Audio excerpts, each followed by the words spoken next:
And we will turn now to Mr. Colbert for his 5 minutes of testimony. Good morning. My name is Stephen Colbert, and I am an American citizen. It is an honor and a privilege to be here today. Congresswoman Lofgren asked me to share my vast experience spending one day as a migrant farm worker. I am happy to use my celebrity to draw attention to this important, complicated issue, and I certainly hope that my star power can bump this hearing all the way up to C-SPAN 1. As we've heard this morning, America's farms are presently far too dependent on immigrant labor to pick our fruits and vegetables. Now, the obvious answer is for all of us to stop eating fruits and vegetables. And if you look at the recent obesity statistics, you'll see that many Americans have already started. Unfortunately, my gastroenterologist, Dr. Eichler, has informed me in no uncertain terms that they are a necessary source of roughage. As evidence, I would like to submit a video of my colonoscopy into the congressional record. Now, we all know there is a long tradition of great nations importing foreign workers to do their farm work. After all, it was the ancient Israelites who built the first food pyramids. But this is America. I don't want a tomato picked by a Mexican. I want it picked by an American, then sliced by a Guatemalan and served by a Venezuelan in a spa where a Chilean gives me a Brazilian. Because my great-grandfather did not travel across 4,000 miles of the Atlantic Ocean to see this country overrun by immigrants. He did it because he killed a man back in Ireland. That's the rumor. I don't know if that's true. I'd like to have that stricken from the record. So we do not want immigrants doing this labor. And I agree with Congressman King, we must secure our borders.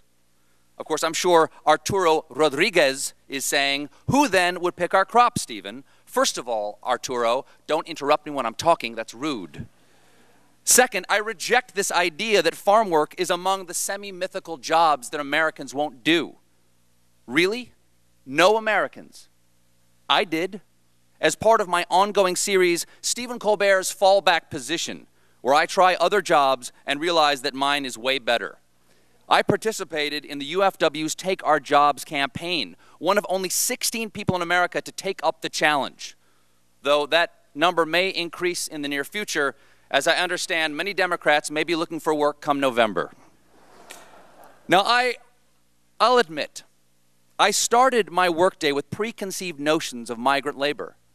But after working with these men and women, picking beans, packing corn, for hours on end, side by side, in the unforgiving sun, I have to say, and I do mean this sincerely, please don't make me do this again. It is really, really hard. For one thing, when you're picking beans, you have to spend all day bending over. It turns out, and I did not know this, most soil is at ground level. If we can put a man on the moon, why can't we make the earth waist high? Come on, where is the funding? This brief experience gave me some small understanding of why so few Americans are clamoring to begin an exciting career as seasonal migrant field worker. So, what's the answer? Now, I'm a free market guy. Normally, I would leave this to the invisible hand of the market, but the invisible hand of the market has already moved over 84,000 acres of production and over 22,000 farm jobs to Mexico, and shut down over 1 million acres of U.S. farmland due to lack of available labor, because apparently even the invisible hand doesn't want to pick beans. Now, I'm not a fan of the government doing anything, but I've got to ask, why isn't the government doing anything? Maybe this ag jobs bill would help. I don't know. Like most members of Congress, I haven't read it.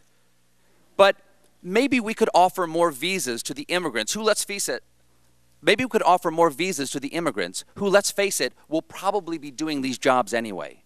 And this improved legal status might allow immigrants recourse if they're abused. And it just stands to reason to me that if your coworker can't be exploited, then you're less likely to be exploited yourself. And that itself might improve pay and working conditions on these farms, and eventually Americans may consider taking these jobs again.